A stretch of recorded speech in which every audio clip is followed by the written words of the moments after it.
Hello, you beautiful people. Today we are back with another episode of Sell High or Keep, where I talk about some popularly requested players and talk about whether I think you should sell high or keep on them. But first, this is this week's charity video. The charity chosen from last week's video is called the Innocence Project. So as you can see, the Innocence Project, founded in 1992, exonerates the wrongly convicted through DNA testing and reforms the criminal justice system to prevent further injustice. The Innocence Project mission is to free the staggering number of innocent people who remain incarcerated and to bring reform to the system responsible for their unjust imprisonment. So all the proceeds from today's videos, every time someone watches it, you know how YouTube, you get money for it, all the money will be donated to this charity. So I'll leave details to the charity in the description if you want to check it out for yourself. But even just by watching this video, you're helping out to donate to the cause. So yeah, I'll leave some links in the description in case you're interested or want to donate to yourself. But like I mentioned, no worries if you cannot. Just watching this video helps out. So with that being said, let's just go ahead and get right into it. Alright, I should have mentioned, if you want to choose the charity for the next video, just drop it in the comments below. If you have a charity you're passionate about or anything, I usually just pick one from the comments. So if you want your charity to be to the next charity that's sponsored by a video, just let me know in the comments. But let's just go ahead and get right into it. So the first player I want to talk about is Jakob Poeltl. And do I think he is a sell high or a keep? Personally, if we look at his stats, on the season he's averaging 35 fantasy points per game, but over the last 15 days he's all the way up to 46.6 fantasy points per game. And while I don't necessarily think he's going to maintain 46 fantasy points a game, I don't think I'm going to classify him as a sell high. And I'll sort of give you my reasoning right here. I think he is going to mellow down at around 40 fantasy points per game. And the main reason that I'm seeing such an increase is, if you've been watching the Spurs games, he's been a lot more aggressive in going to the bucket or like trying to score the ball. And we've really seen that increase in his scoring numbers. He's up to 19 points per game over the last 7 days, while the rest of his numbers have remained virtually identical. The only reason that you could make a candidate for him to be a sell high is that his blocks are a bit increased right now. He's averaging around 3 in the last 7 days, whereas on the season he's averaging like around 2. But he is one of the league's premier shot blockers, and if you've been watching the Spurs play, you've noticed that he's been going to the bucket more, using his floater off the dribble a little bit when he catches the ball. And he's had DeJounte Murray feeding him all year in the pick and roll, but if he adds a little bit of scoring ability by himself, we are seeing an increase in his fantasy numbers as a result of that. So I'm not going to necessarily call him a sell high just because I don't think that he's going to fall below 40 points per game. I don't think he's going to maintain 46, don't get me wrong, like I mentioned. And the secondary reason for that is that if I look at the Yahoo recent trade market involving Jakob Poeltl, it's just dog shit. Like, I have not seen a single good trade for him. Everyone's just seemingly buying low. Like, someone traded Kyle Kuzma for him. Someone traded Evan Mobley for him. I would rather have Poeltl over Mobley.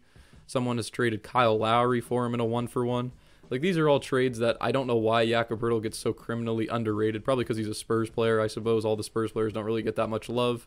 But yeah, it's just a little bit crazy to me that people are able to get him for such a discounted price, when I definitely think he has taken a little bit of a leap in his fantasy value just due to this production. And if we look at some other trades, like there was a trade Josh Hart and Terrence Mann for Jakob Poeltl. Like, I don't really know what we're doing there. But yeah, just if that gives you an example, that's why I wouldn't really consider him a sell high unless your like league isn't full of idiots that actually know how fantasy basketball works, because in the majority of leagues, I guess Jakob Poeltl's value isn't as high as I think it should be. I really do think we're going to see a leap in his production, and we'll see his like season averages start to increase. So if I had Jakob Poeltl on my team, I would probably hold him right now. I think he is going to move his way up to 40 fantasy points per game. At the rate he's going, from what I've seen from watching the Spurs games, I think he has made a bit of a leap. And who knows, maybe I'll be wrong and he just comes plummeting back down to 35 fantasy points per game. But for right now, I probably wouldn't sell high on Jakob Poeltl. I just hold him on my team and enjoy the fantasy points he's given. And then we'll sort of see him come back down to probably around 40 fantasy points per game for this last stretch of the season. So yeah, I mean, I guess technically it's a sell high in this situation, but I don't know. I would just keep Jakob Poeltl personally if I had him. I don't really think it's worth it, just given all the recent trades involving him that have been pretty shit, and he's just been giving pretty consistent production. So that being said, let's just go ahead and get on to the next player. Alright, so next up is Shea Alexander, and he is someone that I definitely would consider selling high on, and I don't think he's going to like see his production drastically drip, but I mean, the last 15 days he's averaging like 51 fantasy points per game, and that is like reserved for the upper echelon of fantasy players. Like, that's like top 5 production, and I don't think that's maintainable at all. His shooting numbers have seen an increase. He's up to like 30 points per game last 7 days, whereas on the season he's only averaging around 23. But yeah, his efficiency has just been a little bit better. I don't think that's going to maintain itself. He is a solid player, and I don't see his numbers dropping off like I mentioned, but I just don't think the current production is that sustainable for him. Like, he's like a 28% three-point shooter on the year, and his three-pointers have been falling a bit more over the last few recent weeks, as well as his field goal percentage overall. So yeah, I would expect that to revert to the mean pretty soon. But in the meantime, I would definitely try to sell high on him, just because I think there is a few like slumping players that I would rather have on my team over him that you might be able to target in a 1-for-1. So if I just go ahead and list some examples, like if I could get like a Darius Garland, a Pascal Siakam for Shea Gilgeous-Alexander, I'd definitely go ahead and make that trade. Maybe once there's a more recent Domantas Sabonis report, I'd try a Shea trade for him. He's already questionable for Friday's game against the Thunder, so I would probably try to make that trade if I had Shea on my team. Other trades I'd probably make, if I could target LaMelo Ball, he's been having a bit of a poor stretch for him. I mean, outside of last game, of course, his value might be back up to where it was now. People might not be as willing. And then maybe a sneaky trade that a lot of people probably wouldn't consider, but maybe Anthony Edwards. He's someone that I'm very high on this season. I would probably trade Shea for Anthony Edwards if I could pull it off. I know Anthony's season average is a bit lower than Shea's, but personally, I just prefer the consistency out of Edwards. I know he's going to play every night. Has not missed a game outside of a Rona injury, outside of like a health and safety protocol thing in like the last 2 seasons. So just having that consistency is very solid. I know some people might be worried about like the Thunder shutting down Shea again. I don't really want to give too much credence to that because like you just have no idea, right? Like nobody saw it coming last year. I don't really have any idea if it's going to happen this year. We'll just have to wait and see. If it is something you're worried about, like there's plenty of other bad teams in the league that are like having poor records and don't really have a chance to make the playoffs. So you can't really worry about every single player on that team that they're going to get shut down because it's a pretty rare occurrence. But yeah, I would still consider selling high on Shea outside of that. Don't make that like your primary reason, like you have to get rid of him because just genuinely nobody knows. Like we can be like, oh, he's probably going to do it again. Presti's going to shut him down. Nobody knows, man. It's really not worth selling players low for that because then if they don't get shut down, you just look like a clown. And it's a very rare occurrence, like I mentioned. So yeah, I would try to target Shea for any of the guys that I mentioned. There haven't been that many recent trades involving him on the recent trade market.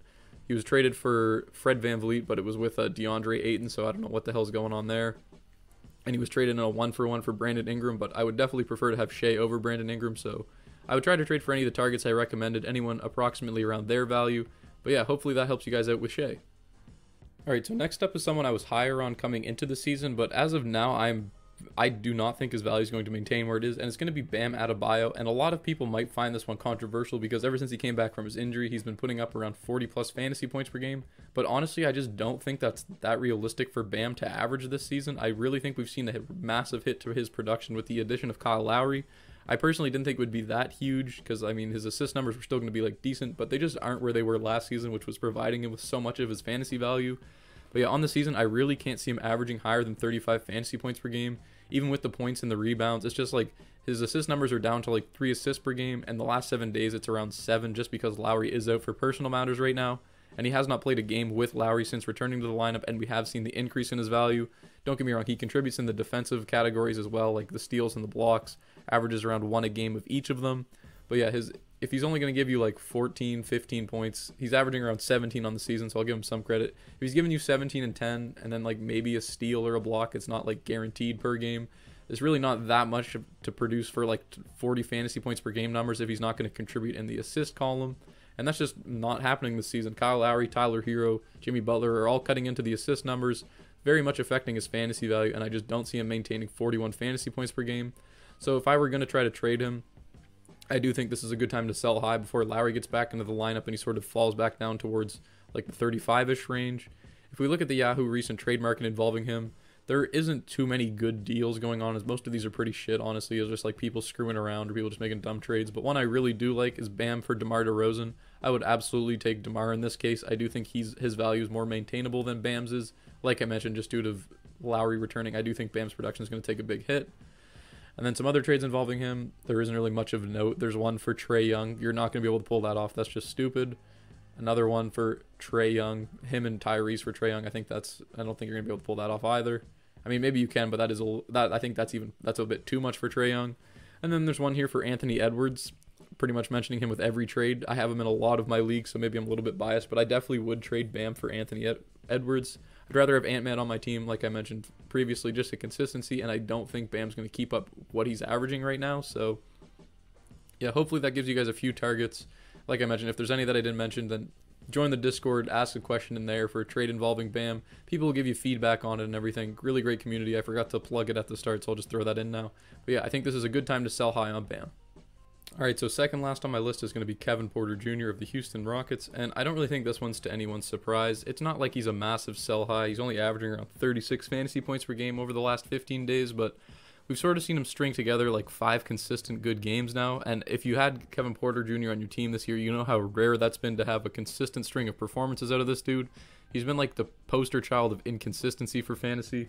And we've seen his scoring numbers increase over the last week or so, 2 weeks, I should say. His assist numbers are up, his efficiency's up.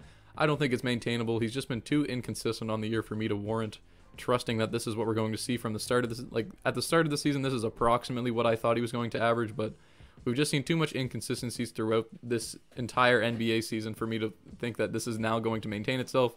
From watching him play, he's doing the exact same thing he's doing most of the time. His turnover numbers have just been a bit low. Like, on the season, he was averaging around 4, and like over the last few games, he's had a few games where he's had 1 turnover, 2 turnovers on the stretch, and that's just not going to maintain itself. Like, he hasn't really changed anything about how he's playing. It's mostly just the same stuff. It's just gonna, I assume it's gonna revert back to the mean, and he's not gonna be that relevant for fantasy again. But I mean, definitely worth a waiver wire pickup for sure. If he's on your waivers in any kind of format, I would stream him for right now, or not stream him. I would pick him up, especially if you're in an 8 team. He might have been dropped. Might as well get him while he's hot. But yeah, I would definitely not hesitate to sort of try to sell high on him. And I don't really think there's a lot of 1-for-1 options I would go for him, or like that you could get for him. So it's more for like, if you wanted to make a 2-for-1 to open up a streaming spot, I would include him as like the secondary piece, and then you can sort of target like a higher value player. So a perfect example of that is someone traded Derek White and Kevin Porter Jr. for Terry Rozier. Maybe you're a fan of that trade, maybe you're not. Personally, I like it. I would think I would rather have Terry Rozier on my team. So that's just a good, like a textbook example of like adding like someone that's been very inconsistent and poor throughout the year, just making a trade for them while they're doing well to sort of upgrade on a position and open up a streaming spot if you don't have one. But yeah, not like a massive sell high or anything. I don't think it's one of those players that is like suddenly going to have top 40 value that you're going to be able to get like any very consistent piece for in a 1-for-1. But yeah, definitely consider adding him on if you need to make a 2-for-1 trade. Alright, and the last player I want to talk about for a sell high or keep option is going to be a fellow Rockets player, Christian Wood. And Christian Wood is someone I would definitely be selling high on right now. On the season, he's averaging around 34.5 fantasy points per game. And I made a buy low video on him back when he was around 30, and I said I don't really think there's any way he doesn't go up from there. And I was correct in that because we have seen his production increase, but I don't think this volume or this level of production is sustainable.